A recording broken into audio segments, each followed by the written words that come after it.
swerte, because swerte talaga kayo mga kapiksi, and hindi lang kayo swerte guys, blessed pa kayo pagpasok ng Chinese New Year, no, or itong year of the dragon mga kapiksi. We have the energy of sun and wheel of fortune, so ito ay blessings, good luck, pagpapala, mga kapiksi, kasaganaan. So, yun yung maaari nyong ma-experience, plus tagumpay din, guys. Okay? Plus tagumpay, plus success. So, sayang naman itong mga positive na energies na to kung hindi nyo siya ma-experience dahil sa mga balakid nyo, guys. So,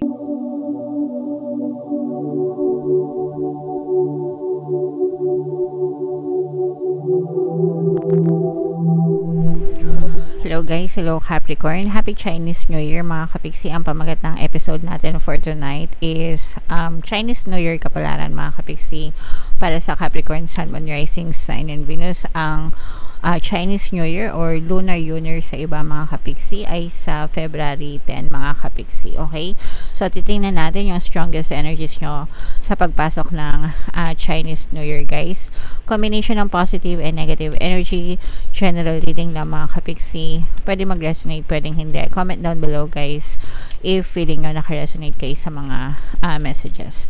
So, unahin natin itong deck na to, guys. Tingnan natin yung mga paparating sa inyo or yung mga mensahe sa inyo ngayong Chinese New Year. We have the Garden and the Gate, Angel of Strength. Wow. So, and Door to Romance. So, this is a very positive energy, mga kapiksi, when it comes to opportunities, guys.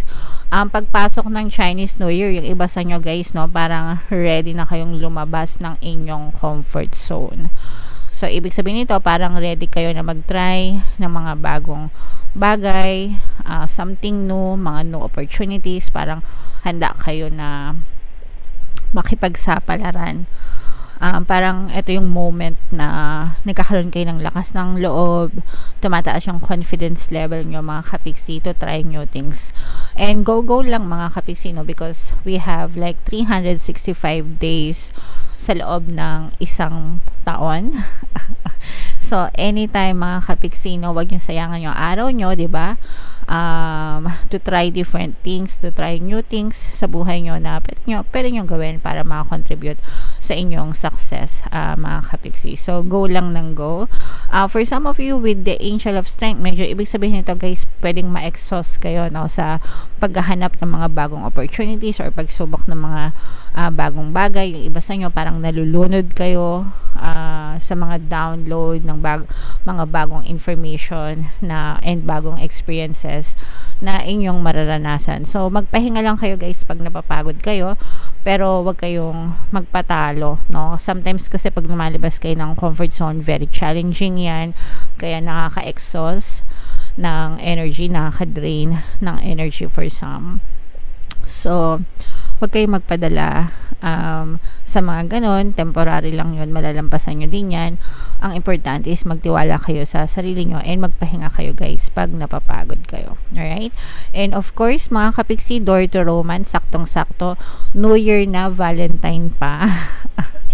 Kasi papasok yung Valentine's Day din, diba, ng February 14, mga kapiksi. So, this may be a new love connection or reconnection ng pag-ibig nyo with your partner or specific person. Pero, ibig sabihin nito, guys, maganda yung inyong love, romantic energy.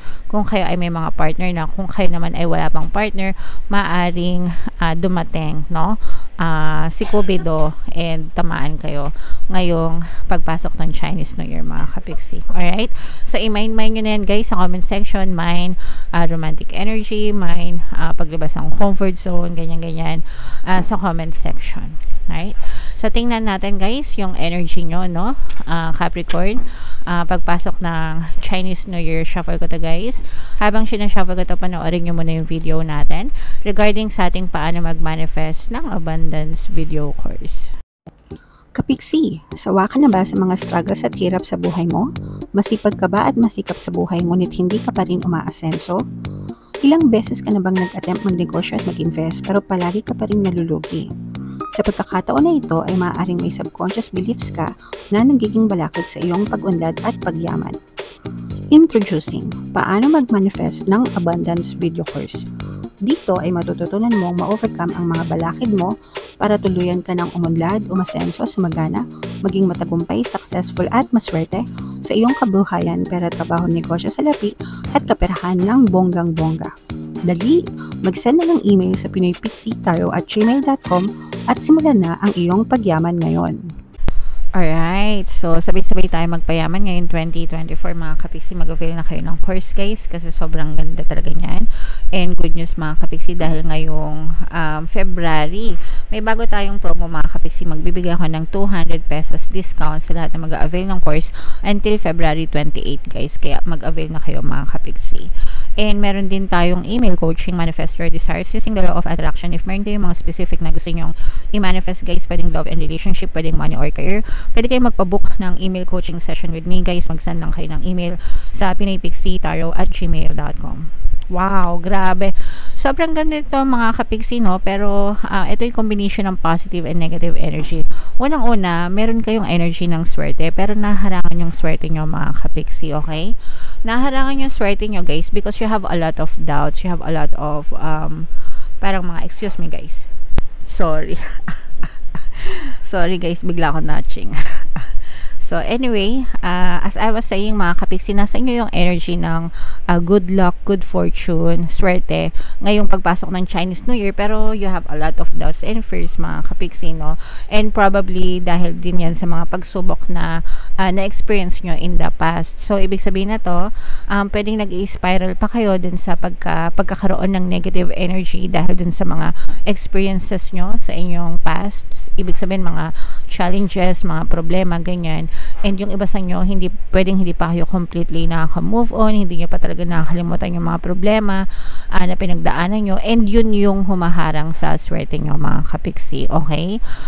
Any negative emotions guys, palagi ko kayong sinasabihan na you have to let go of those negative emotions. Excuse me guys. Ayan, pasensya na mga kapiksi. Meron kasi nagpapagawa ng bahay dito sa amin, tapos nalalanghap ko yung tawag dito, buhangin. Kapag hikain ka, sensitive ka kasi. So ayan, pasensya na mga kapiksi.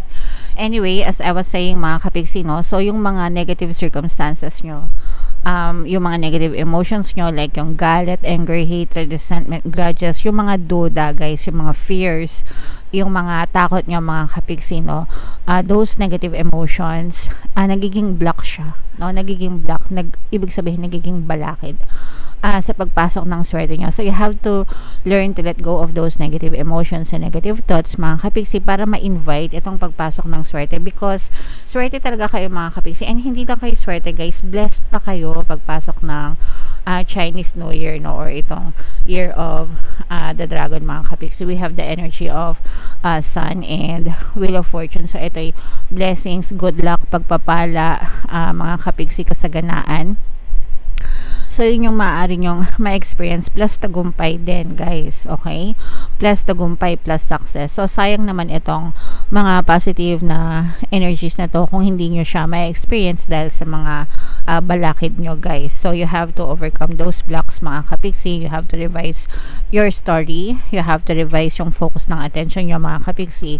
And maging receptive kayo dito sa pagpasok ng mga blessings at swerte at tagumpay sa buhay nyo. So, you have to shift guys into gratitude. Yung gratitude, pagpapasalamat yan guys, the best na pamamaraan para ma-shift yung energy nyo from negative to positive, mga kapiksi. Kasi kapag grateful kayo, napapalayo kayo guys dun sa negative energy and mas lumalakas yung inyong positive vibration. Okay? Yung iba sa inyo guys, maaaring may mga bagong negosyo kayo na gagawin, no? Yung sinasabi natin paglabas ng comfort zone. Yung iba, maaari talaga kayo lumabas ng comfort zone nyo, trying new things, mga kapiksi, especially pagdating sa larangan ng pagnanegosyo or pag-i-invest. Baka that is something na bago nyo lang gagawin. Baka buong buhay nyo nagtatrabaho kayo, nag-empleyado kayo, pero yung iba parang ngayon lang kayo magnenegosyo or mag-i-invest, and you will find success and victory dyan sa larangan na yan, mga kapiksi. Okay? So, guys, i-mind nyo na yun sa comment section, no? Mind swerte, mind good luck, mind blessings, mind pagpapala, mind mga bagong negosyo, mind success, tagumpay yan. So sobrang ganda talaga guys, as in positive. Tsaka may mga manifestation din kayo na ma-experience ngayong Chinese New Year guys, yung mga matagal nyo nang pinagdadasal, if you're focusing on your energy, no? If you're focusing your energy dun sa mga bagay na gusto nyong i-manifest, it can definitely happen. Basta guys, kailangan nyo lang talagang ma-overcome yung mga blocks nyo. Ito yung sinasabi natin na makakita kayo ng movement, no, sa inyong physical reality regarding dun sa mga manifestation nyo, dun sa mga pinagdadasal nyo. So you have to be focused guys. Papaliguan kayo ng mga biyaya guys. Ito naman yung dami. Papaliguan kayo ng mga maraming biyaya mga kapiksi. Pagdating sa pera, hindi kayo mamamroblema guys, magaan yung daloy ng pera sa inyo, and it's the same with love and relationship mga kapiksi, no? Door to romance, bagong pag-ibig for some, this may be a returning person, pero someone will confess, may magko-confess sa'yo, may magtatapat sa inyo ng kanilang pagtatangi, ganyan. Kung kayo ay single, and kung kayo naman ay currently nasa isang active na relationship, talagang mararamdaman nyo na punong-puno ng pagmamahal, sinseridad yung person nyo sa inyo mga kapiksi. Alright? So, isa pa yan guys sa mga i-mind nyo, diba? Mind, love, relationship, mind, harmonious relationship, love, confession, diba? New love para dun sa mga single, and reconciliation naman para dun sa mga in a relationship, especially kung nagkakaroon kayo ng mga pag-aaway. So, ito yung combo reading guys, both sa pera and sa pag-ibig. Nakikita natin na parehas very positive yung energy nyo mga kapiksi, pero again, kailangan nyong i-overcome yung mga blocks nyo mga kapiksi. So, meditation is the best guys. Prayers of course. Meditation kasi pag nagme-meditate kayo nagsusubside yung momentum of thoughts nyo, kumakalma yung isip nyo, and kapag kalmado yung isip nyo, doon na mas madali kayong mas magandang mag-affirm or mag-visualize dun sa mga desires na gusto nyo para mapalitan, no? Mapalitan ng new story yung mga old stories na naipon sa inyong subconscious mind mga kapiksi. Okay? So, yeah, comment down below guys if na-excite kayo. Ako na-excite ako para sa inyo. Happy Chinese, Happy Chinese New Year. Gongxi hindi ko alam, sorry. Nagcha-Chinese pa, hindi ko naman alam. Kong Hei Fat Choi, tama ba? Yan. I-correct nyo na lang mga kapiksi kung tama yung sinasabi ko, hindi naman ako Chinese. Okay? So, yeah, Happy Chinese New Year, guys. Ito yung mga pampaswerte subliminal natin. Pakinggan nyo, guys, para maging maswerte kayo ngayong Chinese New Year. And ito naman yung ating success stories ng paano mag-manifest ng abundance video course. Click here to subscribe, guys, and click here to join our membership program. Thank you for liking, sharing, and subscribing. See you again next time. I love you all, guys. Have a nice day. Bye-bye.